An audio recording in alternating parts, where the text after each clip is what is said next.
بشه گلم دوست دختر گرفتن زن گرفتن خرج داره.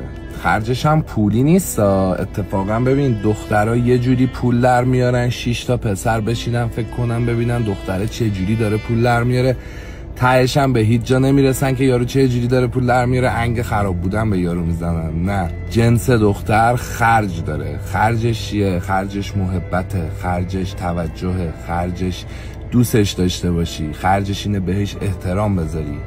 تا وقتی نتونی اینجوری خرجش کنی بشین یه گوشه تنها برای خودت برو بیا، دختر مردم هم اذیت نکن. اینکه بشینی بگی من پول دارم، من ماشینم فلانه، من خونم بیساره، نه. یه هفته 2 هفته مهمونت، هر کی که میذاره میره. اونی که میخوای دائم پیشت باشه، میخوای هواتو داشته باشه، میخوای مادری برات بکنه، خرجش احساساته. هر وقت تو خودت دیدی ارزشو داشتی احساسات خرج دختر مردم بکنی، بسم الله.